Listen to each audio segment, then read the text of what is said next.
In this, we are going to use a very interesting method to find the Laplace transform of sine 2t cosine 3t. So if you look at the definition, so we know the definition, if you use the definition, you get 0 to infinity e to the minus st sine 3t cosine 3t dt. So that's the definition. So how we do a problem like that? We normally use the integration by parts.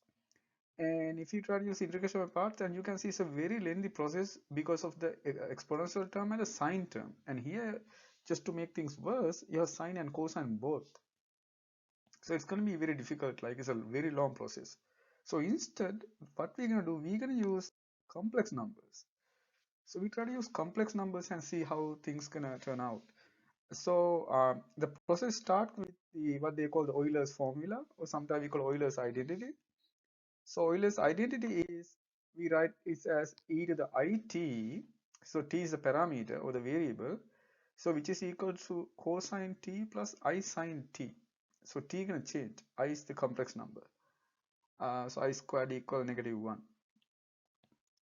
So we know that. So I squared equals to -1. So what we're gonna do, we're gonna also write the -1. So we can write it like this.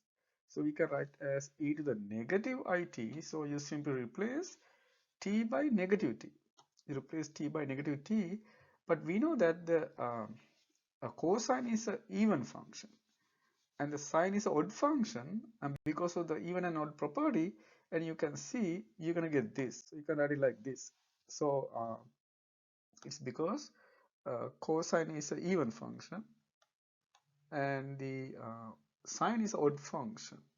So because of that, so this simplifies to cosine t minus uh, minus I sine t, because you can write this as negative sign in front. So these are the two equations, and then we can actually use these two to simplify. You get a really interesting identity for sine and cosine. So let's call this equation 1 and equation 2. Now first what we're going to do, you add the two equations. So when you add the two equations, you can see that the sign get cancelled out. So you're going to get this one. So when you add the two, you get eit plus e to the minus it equal to 2 cosine t, because sine term get cancelled out. And then when you divide by 2, you can write this one as cosine t equal e to the it plus e to the minus it over 2. So that's the cosine identity. So we can get a similar one for the sine identity as well.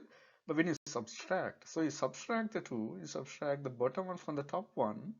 So when you do that, you can see you're going to get e to the it minus e to the minus it equal 2 times I sine t. So what you do, you divide both sides by 2i. So you can divide by this term 2i. So then we can write it like this. So sine t equals e to the it minus e to the minus it over 2i. So the same, you can see same terms. One has a plus sign for the cosine and one has a minus sign for the sine one. But when you divide, you get an I term for the sine one. So that means these are the two identities. So we have cosine t is e to the it plus e to the minus it over 2. Sine t equal e to the it minus e to the minus it over 2i. Now we can do something interesting. So let's go back to the problem. So we have sine 2t, cosine 3t. So instead of t, now we have 2t and 3t. So that means you can replace the formula t by 2t for the first one and t by 3t for the second one. So we're going to get these two. So that's what you get. So for the sine, you replace by 2t. We write it like this one for a reason. So we write 2i in front. You will see why we're going to do that. And it's just the product, doesn't matter. And same thing, so we have 3t, so you get cosine 3t, the sum. So again, we write I in front, like that. Okay, so we get this. Now what we can do, we can substitute that into the formula. So we're going to get this. So we just use the definition. So nothing much, just the definition. So we write it, and then this is the sine term, and this is the cosine term. So now what we can do, we can distribute. So we can take the 2i times 2, which is 4i, out of the integral, because it's a constant, and then we just distribute. So when you distribute, you get this.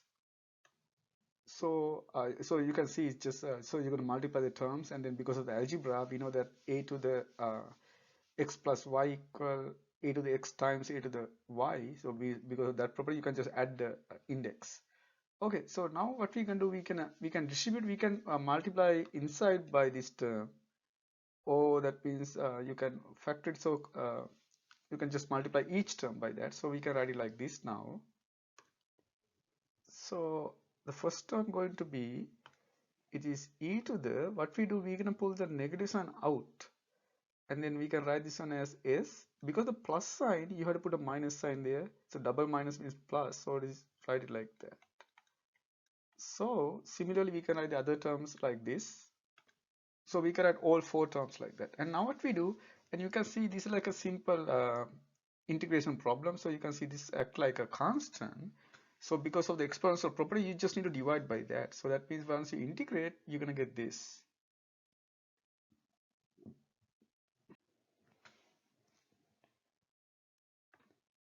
And you can see you can evaluate this as infinity and 0. So what happened at infinity, and you can see because of the negative power of all those exponential terms, you can see all of the terms go to 0. So at the limit, all of those go to 0. So the only term that you get is when you plug in a 0 for t. So when you plug in 0 for t, all the exponential terms becomes 1. So that means you simply get this. So you only get these four terms. So the first one is 1 over s minus phi f. The second one is 1 over s plus I. Next one is minus 1 over s minus I. The last one is minus 1 over s plus 5. And you can see that you can also get all those four terms directly using the first shifting property. So I will do that like in a minute, and how to get that directly, so with avoiding those integration step.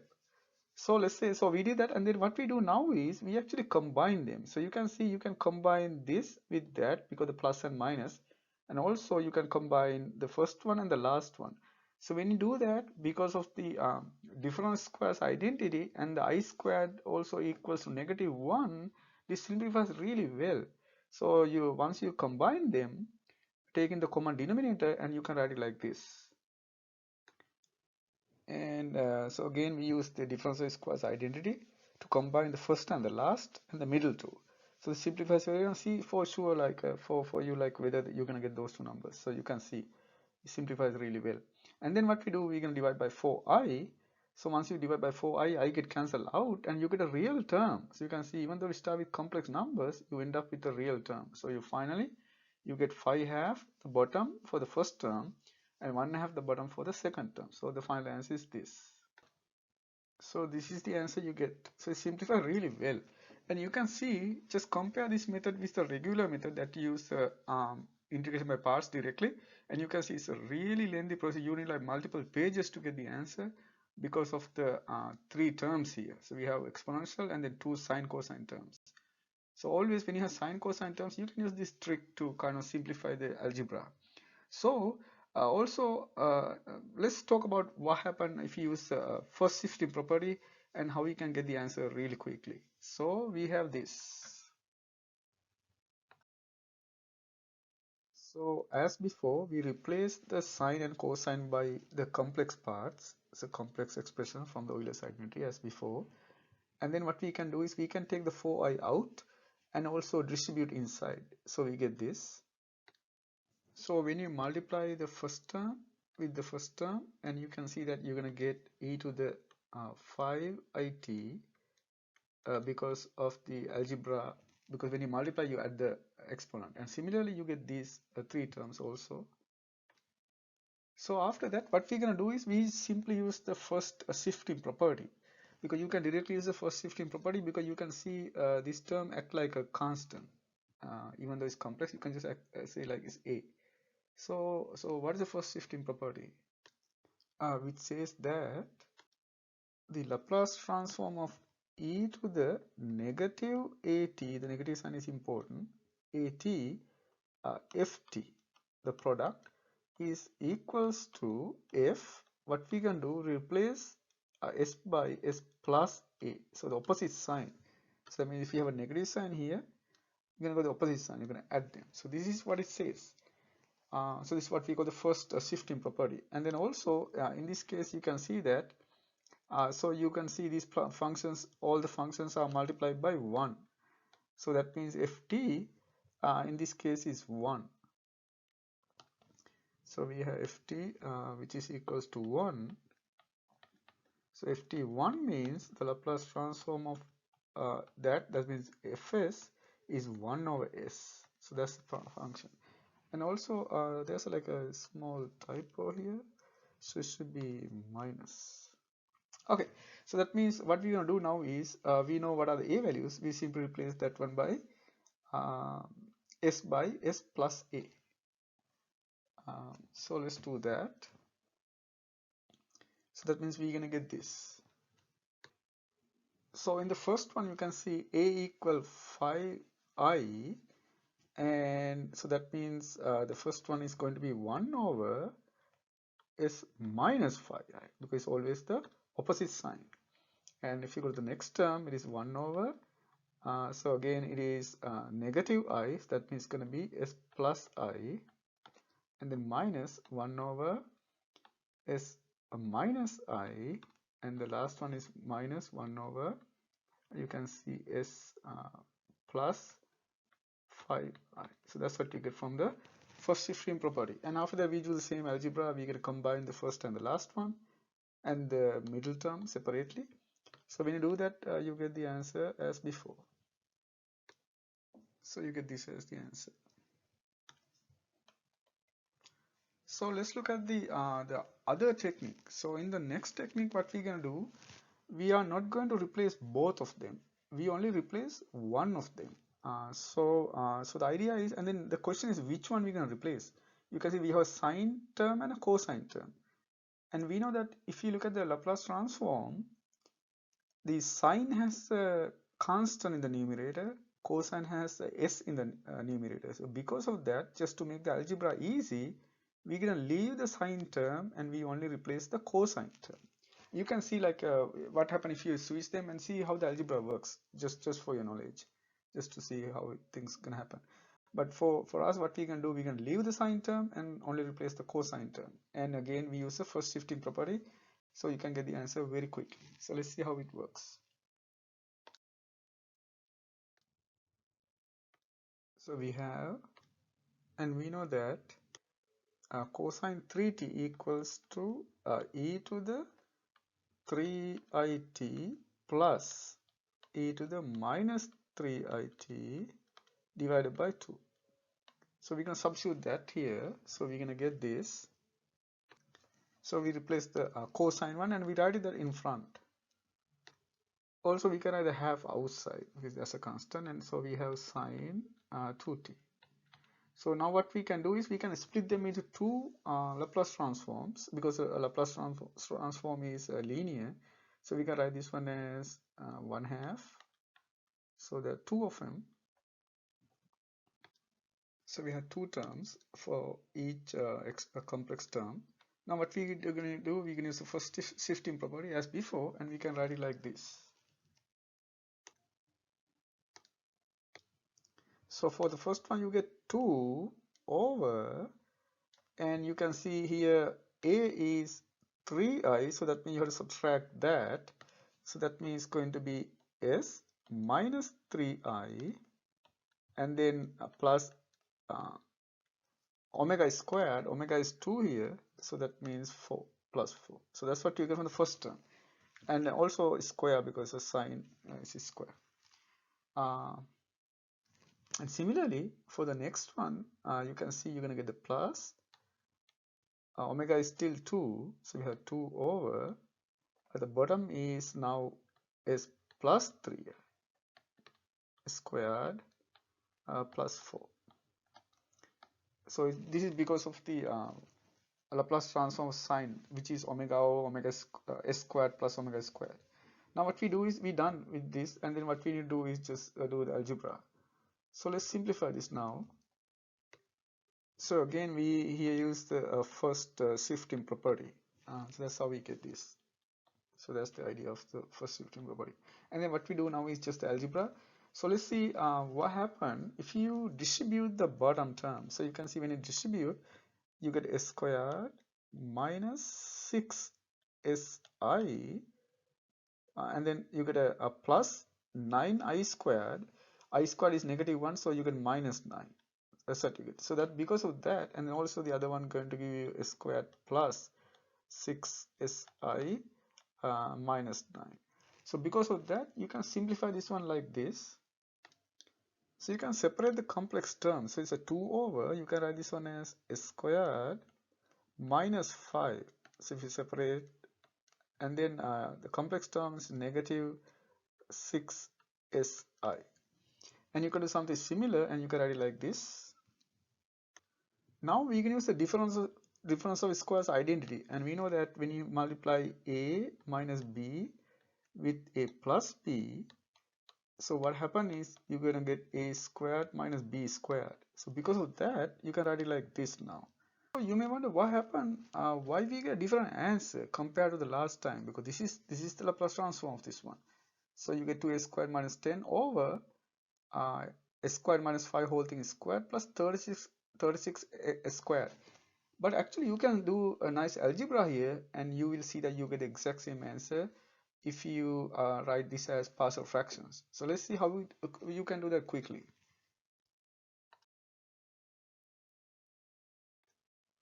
So this is what we have, and first you can notice that you can actually simplify the denominator really well. So let's start with what we have. So we have a squared minus 5 squared plus 36 squared. If you distribute this, and you can see you're going to get s to the 4th power minus 10 squared, and then you also get 25, and then plus 36 squared. So this one you can actually simplify to s to the 4 plus 26s plus 26s squared and 25. So you can see these two, this factor really well. So you can see the factors are s squared plus 25 and then s squared plus 1. So those are the factors you get. So now what we can do, so the goal is to rewrite this as a partial fraction. So let's try to do like this interesting argument here. So we have 2s squared minus 10 over s squared plus 25 over s squared plus 1. So what we want to do is you want to factor this into 2. So we can write this one as first one s squared plus 25 a over s squared plus 2. We do not write as plus b because the argument here is, so it's a special situation. You can see these all the terms have a s squared term. All of them have a squared term, so that means you can look at this one as like 2s minus 10 over s plus 25, s plus 25 and s plus 1, because this is a very special situation. So you can just act like this, like treat like this. So because of that, you can write the next one also like b over s squared plus 1. So it's like a very interesting argument. Now how to find a and b? So you can simply use the cover up method here.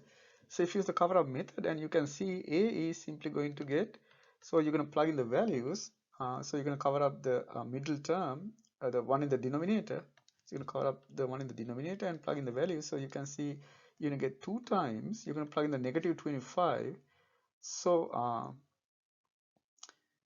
so you get negative 25 and negative 10 divided by, for the bottom, and you can see it is negative 25 plus 1, and this simplifies really well. So this simplifies to 5.5. And similarly you can say b, which is again you're going to plug in a negative 1 now, so which is 2 times negative 1 negative 10 and divided by, and you can see it is negative 1 plus 25, and you can see this simplifies to 1/2, and you can see those are the exact same two numbers that you're going to get. So that means finally you can write it like this now. So this is the first term and the second term. So this is how you can solve, how you can find the Laplace transform of certain ones that we have sine cosine terms using complex numbers. And once you get enough practice, and you can see you can do this much quickly, because here I explain all the steps so that's why it took a little bit more time. But when you do a problem, it doesn't take much time, and you can see this is the answer. And also you can always use this argument when you have sine cosine term, even mixed or single terms, and with polynomial terms, and with also exponential terms. So in a different video, I'm going to do those three types just to show you how it works. So here we did one problem in two different techniques. Okay, so I hope this helped you to understand, or like use like a nice trick to get the answer quickly. Because if you, I would like to ask you to just do this using the regular technique, using the definition, and see how it's going to work, or see whether there are any other techniques that you can get the answer quickly. Okay, so thank you so much for watching.